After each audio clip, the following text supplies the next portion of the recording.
Recording in progress. Hello, Hello, everyone. I everyone. am I am here with here Miss with Miss Allie. Allie. And Allie, do you Allie, want to do go you want to ahead go and ahead tell and us a tell little us bit a little about bit about yourself? yourself? Hello, I'm Allie, and I live in Indiana. My kiddo is Daniel. Daniel will be 2 in August. Daniel loves music and trucks. I also love music, not as much trucks, but um, that's that's me, I guess. Very Very nice. nice. And And did you did you know that know that Daniel Daniel had had Apert Apert syndrome syndrome before he was before he was born? born? So, yes, at his 20-week ultrasound, the anatomy scan, um, I was whisked into a little room and had to wait for the doctor to come and talk to me. I didn't realize at the time that that's not really that normal because I hadn't had that many ultrasounds. Um, but I was mad because I really had to pee. And I was grumpy at being detained. Um, the doctor, who was about my age and a man, came in and said, "Your baby has a weird toe." Wow. Wow. hmm it turns out that the very nice and experienced older woman who was the ultrasound technologist had noted on the ultrasound that there was a deviated great toe, which is a nicer way of saying the same thing, but he interpreted it as weird toe. Anyway, so he wanted to send me on to a maternal fetal medicine specialist, which is the right thing for him to have done, but I didn't want to go. Um, I wanted to just think everything was okay. My husband, I almost didn't even tell my husband about this little detail because, it was COVID times. So he didn't go into any of these ultrasounds with me. I had to go by myself. Um, but, I'm not very good at keeping secrets. So it slipped out that, baby has a weird toe and that they wanted to send me on for testing. And he's like, "Well, we should probably do that then." And I was like, "Nah, it's fine. Everything's fine. And so I'm actually grateful that he wanted me to go ahead and go. I made the appointment, went, and that's this maternal fetal medicine specialist was like an hour and some change away. And once again, I had to go by myself. Um, there, they did more ultrasound. They were seeing some kind of differences of the forehead. They couldn't see separate fingers. They kind of saw the toe. So they went ahead and did amniocentesis, which, thanks to my What to Expect When You're Expecting app, I knew was a big needle that was really going to hurt. And it Yeah. did. Yeah. And it was. Apparently, it doesn't hurt for everyone. I don't know how it couldn't not hurt because, wow. Yeah, it was. So they pulled out amniotic fluid and sent it off for testing. Now, the genetic counselor had talked to me while I was waiting for this appointment, and we actually realized that I had known her sister. I play some old time music and a banjo specifically. Her sister was an old time banjo player, and I had met her once at a festival. So, like, me Oh, and the genetic wow. counselor are like newfound besties chatting before the appointment. Yes. Yeah, so then afterwards, she's like, "All right, Allie, here's the deal. Like, I've got, your amniotic fluid. I'm going to send it off for testing. I'm going to send it to 3 different labs for 3 different tests. It's going to take a long time for all the results to come back." I was like, "This is a lot of information to take in, but at least you're my new friend because I knew your sister, so that's cool." Um, so she sent it off across the country. They sent it to California. I don't know why. Maybe it was cheaper there. I don't know. But the first test was for a carrier panel. That was to see if I myself, they didn't test my husband, they were just testing me at the time, to see if I had a recessive trait of something that I could have passed on to Right. him. Right. So that came back pretty quick as a negative. So we're like, woo! Right? Well, then the next one to come back was chromosomal or chromosomal. I forget the letter there, but microarray. So that's to test if there's any extra or missing genetic material. For instance, Down syndrome where there's an extra chromosome. Right. Right. So something like that would show up with this kind of test. Well, that came back as a negative. So nothing was up there. So that was good. Well, there we go. So we had to wait a long time for the third test to come back because they had to grow more of my baby's cells in a lab. They had to wait.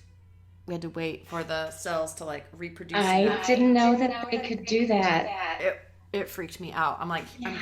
I'm growing him in my belly, and also he's growing across the country in California in a test Yeah, tube. that's kind of creepy. Yeah, freaked me out. But so we had to wait a long time because of that, and then the results came back that was positive.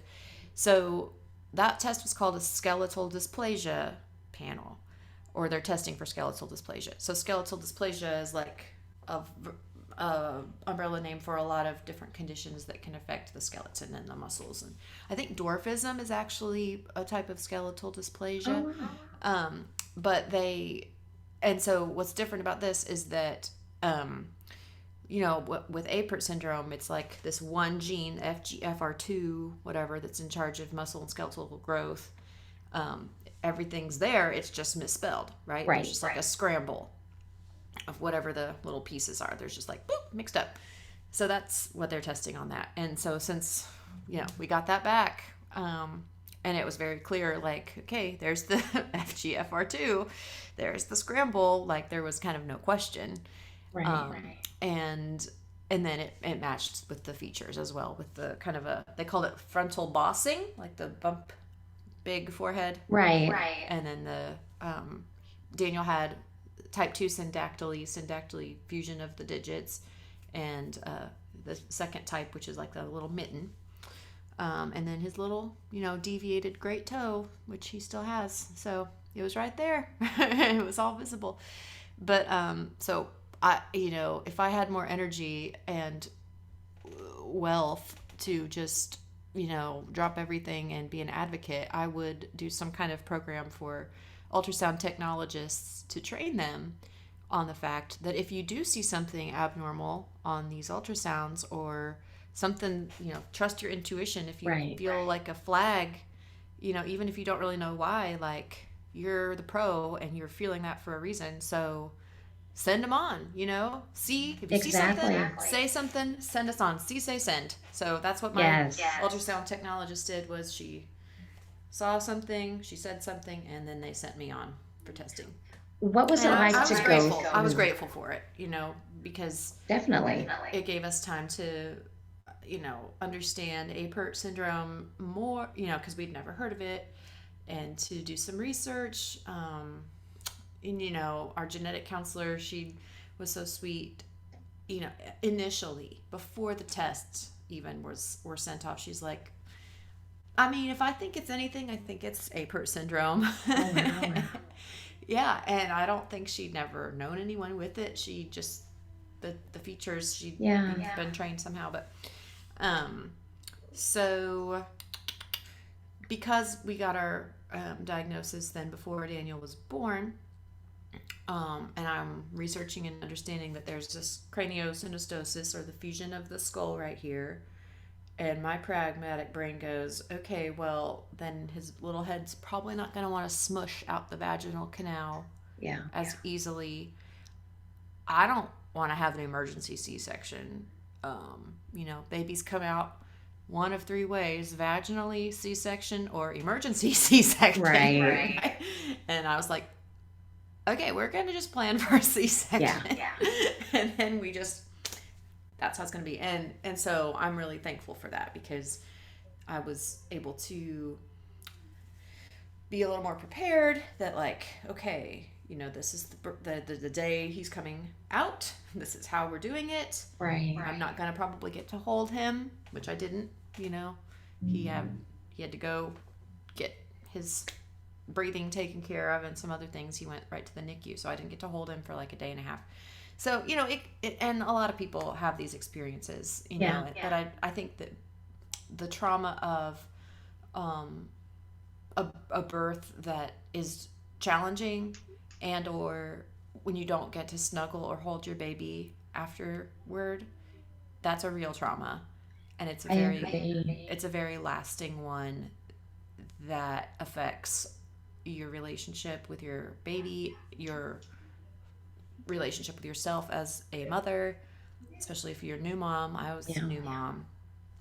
Um, just I went through so I'm really that. glad I could avoid, there's still a certain amount of trauma in the whole like, recovery and healing Right. and just like my baby's on the next floor and I have to go to him and then there are breastfeeding issues and stuff like that. But like all in all, the birth was relatively easy, and so I'm very, very grateful for the weird toe being Yeah, seen. definitely. So that's So, a long answer to your question, but what that's was it like finding out all of that information by yourself? um yeah, I mean it was COVID times. I was living 8 hours away from my parents. My husband was, I think, in shock. He had not been as involved in the pregnancy. I think it's harder for men anyway to like understand and be with you in that journey. But it didn't interest him to like learn about the baby's development or Right. cuddle the belly or anything like that. So then when we got the diagnosis, I think it was even harder for him to accept. Um, and so, we had to have some hard conversations. And when you Google, it's not always the best information No. or the most up to No. date, I should say, information. Or it's easier to like make conclusions that aren't real. So, when we're Googling, it was it looked a little bleak. The outcome Yeah. felt a little bit more bleak. And my husband latched onto that. He kind of stayed in a more pessimistic place.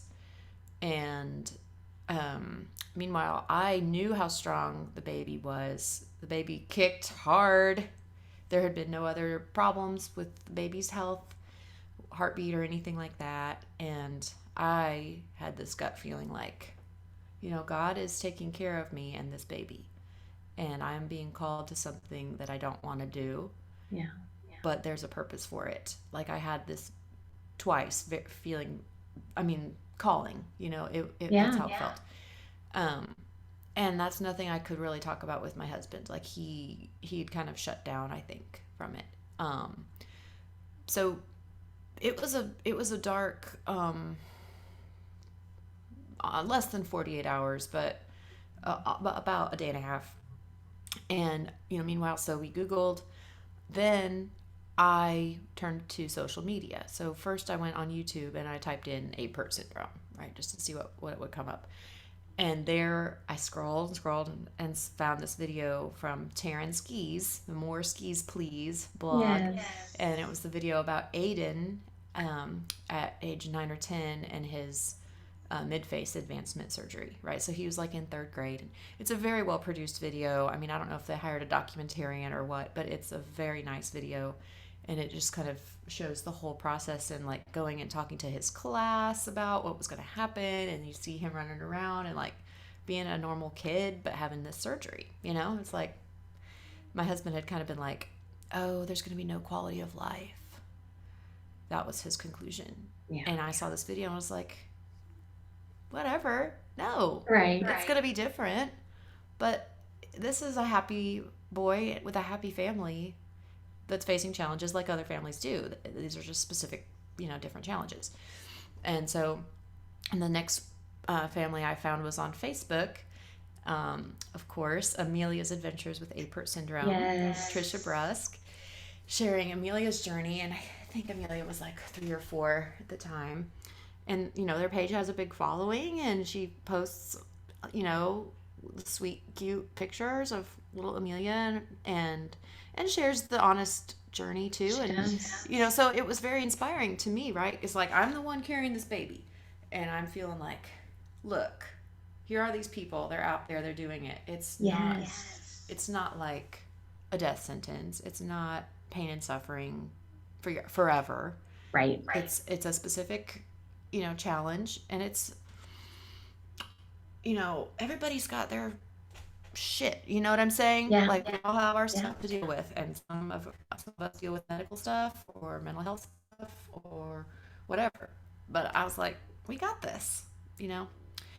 And eventually, my husband came around, and so we continued, with the pregnancy and everything. And I'm so glad, that we did. And I did feel very isolated. It was hard to have to carry that load. I didn't have my close friends nearby. My parents were far away. So, but after we kind of came to terms with the diagnosis and that things were going to be okay, I did, I'm pretty open. So I did share on Facebook and explained what we knew so far about Apert syndrome and the baby, and just kind of let people know what was coming down the pike, and got a whole lot of support that way. I found it And was a lot easier to get on social media and post on Facebook and just make one big post to everybody. yep, yep. And you don't want to be like all dramatic or whatever, but at the same time, it's like it was a very dramatic moment Really. in our life, and in my when you're pregnant, everything's hyper Yeah. emotion anyway, right? So I was like, but and my husband and I have kind of had a network of people online because we were musicians, and so we had kind of our little fans or whatever following. So it was good to after I felt good enough that we could share. It was good to share and get it out there. And social media can be a good thing. It can be It a blessing. And of course now, well, okay, so backing up, so I go on YouTube, I find on Facebook the breasts, and then I realize, oh my gosh, there's a whole group, right? So then on Facebook we have our APER International / APER USA Yes. group that's been a thing for a long time. Even before Facebook, it was kind of an off the a different kind of internet forum, that was started by another parent whose child is like in her early 30s, not that far off from me. And so finding that group and going through those posts and introducing ourselves there and all of that stuff, it was like, wait a second, we're actually part of a cool club.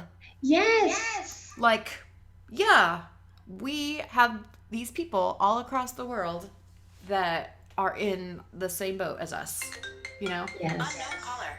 I'm getting a call. I'm going to not answer that right now. So, put you on airplane mode. So then I felt even more supported, right? So then it's like because I tend to be more on the optimist side. So I was like, look, like we have friends. Yes. And it's so exciting to see the adults. I love seeing the adults. And I need to reach out to a couple of them and see if they'd be willing to do this. Yes, you do. And I lost my old Facebook account back in March a few months ago, and I was friends with this one girl in particular, and now I have to go back and remember and find her again because I think I've lost her. I'm not friends with her. But she would be awesome for this. I'm Yes. There's several of them that I need to reach out to. So that's a little bit about that. How many surgeries has Daniel had so far? Yeah, Daniel is still 1. He's like 22 months. He'll be 2 in August, which is 3 months away now. So he's only really had one procedure. He had his endoscopic strip craniectomy at 2.5 months old. Excuse me. So before he was even born, we met with, we lived in North Carolina at the time. So I got connected with Duke Craniofacial Clinic. Okay. And they were so kind, and they did a Zoom with us before he was even born to introduce, the surgeon, and talk to us about what it's like to work with the whole team and what to expect and all that stuff. And I mean, parents go back and forth, and some prefer the cranial vault surgery, And Right. some do this endoscopic strip craniectomy. The endoscopic strip is a newer surgery, from what I understand. Hasn't been around as long, and also um, it's not done in as many hospitals, and also it does need to be done before the child is 3 months old. So there's kind of like there's a timeline, right? Right. Um, but when I was, and it's not like you get an instruction manual. It's not like your kid pops out and they're like, okay, here's all the surgeries they might need. Here you Exactly. go, bye. So I'm trying to piece it together by looking at posts like, okay, wait, some kids have this and some kids have this. Like, why the difference? But come to find out, it's just kind of personal preference or availability of the surgery and the surgeons and stuff. Um, and some to some degree maybe how severe the craniosynostosis is Right. for the children as well.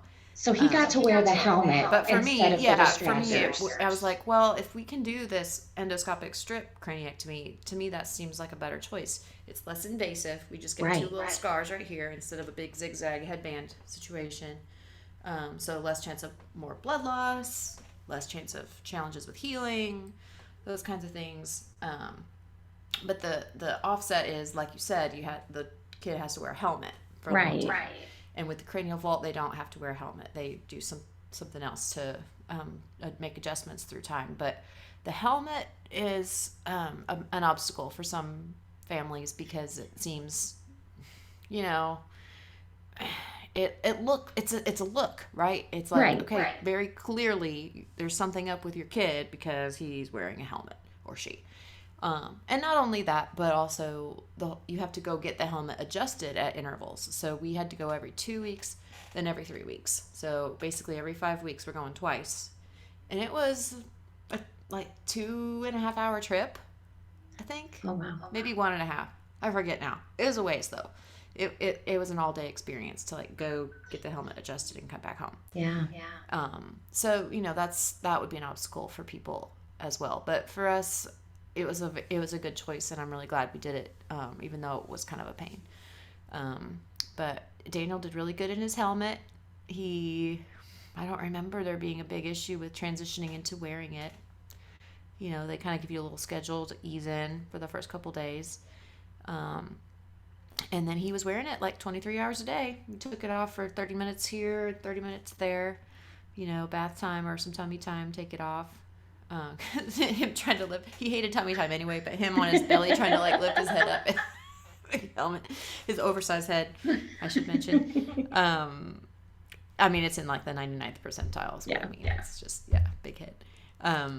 But he did so good with it, and he went through 3 different helmets over the course of just over a year. So he started the helmet there. He got his surgery November 3rd, 2020, election day. Not stressful at all. And then started his helmet 10 days later, so that would have been November 13th. And then the next year on like November 18th or 19th, I think it was his last day in the helmet. So will he so we have did to 3 do helmets overall. the frontal orbital? Is that coming up? He hasn't been told he needs that at this time. That's good. We have switched cranio teams though, so I was really happy with his team at Duke, but we had to move out of North Carolina, so now we're in Indiana, and had to switch all his providers. Right. So he's now being seen at Riley Children's Hospital. They have a craniofacial team also that's like accredited, whatever. So they might have a different opinion. But at least at Duke, Dr. Marcus was kind of like, I don't think he needs the FOA. And I was like, That's really? good. Because most kids do, don't they? And he's like, not all. So we'll see. Jury's still out, I guess. But his face is looking good. He seems to, I guess his brain margins are good. I think they're going to do, I forget if they're going to, I think Riley needs their own records. I think they're going to have to do another like CT or MRI or something like that to check on the margins. Yeah. But so his next surgery will be in September. So in about 4 months, and he'll have his first syndactyly release. Exciting. I wanted this to get done like a year ago, but it just didn't happen. I was trying to get us to go to Boston for it, um, but it would have happened, I think, but then we moved to Indiana, and our insurance won't let us go out of state. I tried really hard to like make an exception, and they're like, I don't think you understand how expensive and much of a hassle it is. We like never approve anyone to go out of state. I'm like, oh, okay. So his first surgery, his hands look like this, and they'll do this, and that'll be 1, 2, 3, 4, 5, 6, 7, 8 grafts, right? Yes. They'll take from his tummy. So that's a lot of healing to do. But since we're doing it, so we live like an hour-ish from Riley. So that's pretty close, really. That's close. Yeah. We were like 5 hours from Duke before. Yeah. And then, of course, if we had gone to Boston, that's like really far away for his hands. So, therefore, it sounds like we'll be doing maybe 3 surgeries over the course of a year, or however long it takes, several months, to go from this to this. And then also we're doing his toes too along the way. I was going to ask about the toes. Yeah. And I know the jury's out. Like it sounds like maybe there hasn't been enough solid research about the effectiveness of separating the toes. But to me, I know people say it's just cosmetic, and even I've heard surgeons say it's just cosmetic, and I just have a really hard time accepting that when I know when I walk and run, I use all my toes. Or when I'm using my toes, I have a better gait and stronger and better posture and stuff. So I'm sure the jury people argue both sides, but I think it's a newer surgery, right? So like people who have apert that are more our age, they didn't even have that option when they were little. And they do fine, right? They get around, they figure things out, they make it happen, and it's no thing. But I'm like, well, the technology's available. Let's give it a shot. Take advantage of it. And just maybe have a better chance of having stronger feet and better, overall posture and gait. We'll see. But, very cool. Yep. Now, it's not really a surgery, but he did have a procedure in the doctor's office. And it was like the same month he had his skull surgery and his helmet. So that was a big month. But he had a tongue and lip tie, which apparently a lot of kids have, but I'd never even heard of it before. But that was huge for us, and it was such a quick thing. It was just a little laser burn or something, trim it back, and it took 5 minutes, but it was amazing. Night and day difference with his feeding. He was 2.5 months old. He could not eat a 2-ounce bottle. I mean, it was fighting, and there were other reasons for that too. He had reflux. He had milk sensitivity. Yeah. And but when we got the tongue and lip tie fixed, that same day in the office, he sat and he drank a 4-ounce bottle. Right there. That's amazing. Yeah, he'd never done that before. I was like, oh my God. I can have a life again instead of just forcing my kid to try to eat. But that, there was recovery though with that too. You had to get in there and massage the places every couple times during the day in different ways, and so it was kind of another thing, just taking the helmet off and cleaning the helmet, and just giving him his medicine. I mean, it was sort of there for a while. There were a lot of things, lots to do in the routine. Mm-hmm. And he didn't have a trach, he didn't have a feeding tube, so we didn't have those elements, but it's still there for a while. Just felt a little overwhelming, but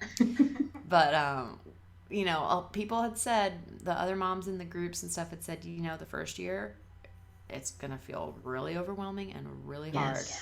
And that is 100% true. You've got to go from being just a person managing your life to, okay, no, you're a medical mom now. Like you Yeah. have to like keep track of appointments. They're going to text you reminders.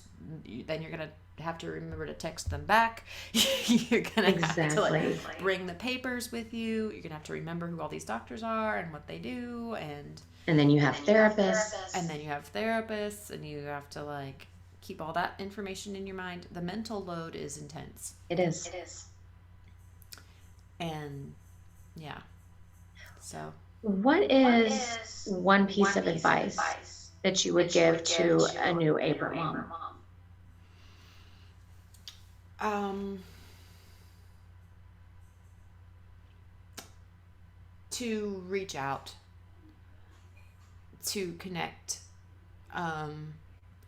however you can on the internet, at first at least, with us other moms.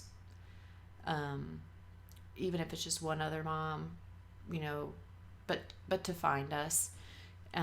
So whether it's through this channel that you're doing, which is such an awesome idea, or searching Facebook and finding the group or whatever. I mean, and so Daniel's on social media. I've been sharing our journey there. It was mostly on TikTok, and then I started him an Instagram too, that I use less. But I've gotten several messages from other parents through Instagram because they find his account and they are new parents, or their baby hasn't been born, or they live in Nicaragua or whatever, and they don't have access to as much information as we might in an English-speaking country. And so I always take those really seriously. Like when I get those messages and I like, you know, remember how I felt and so isolated and so alone, and I just try to like thank them for reaching out and let them know we're here, and whatever their question is, like some have questions about the surgeries, or where to get them, and like I just do my best to try to like connect them with resources close to them, you know, because it's intimidating if you haven't had to like, you know, call hospitals and doctors before. It truly is. Or whatever. So would you be okay with sending me links to those and me sharing those? Awesome. Little baby Daniel, he's so sweet. He's not a baby though, he's a toddler.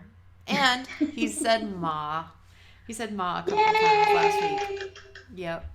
And I have evidence too. I have another set of ears that heard it. We had he said it to me at dinner, and I was like, what did you say?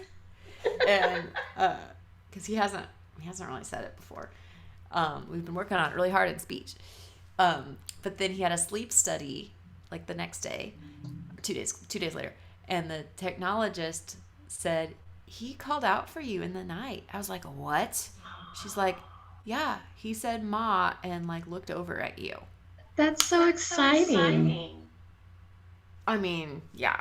And then while we were unwiring him, he definitely said it again. I was like, did he just say ma? And she's like, yeah. It's like, that's cool. Yeah. So, you know, so we get very excited about, I mean, every mom gets excited about milestones, but when your kiddo has developmental delay and you've been waiting 22 months for them to say ma, you know, it's pretty exciting. That's awesome. Well, we are running out of time. Thank you for doing this. I really appreciate you. Thank you for doing this. And yeah, if you can send me the links, and I'll put them down below in the description box. And then if you want to come on and do another one, and maybe, you know, we can meet Daniel. Oh, that'd be fun. Yeah, that'd be great. My friend is watching him right now. We've got a new routine where she comes on Monday afternoons. Nice. So I can get a little stuff done. So very cool. He's playing right now. But yeah, that would be fun. Awesome. I look forward to it. I will talk to you soon. Okay. Thank you so much. Thanks. Bye.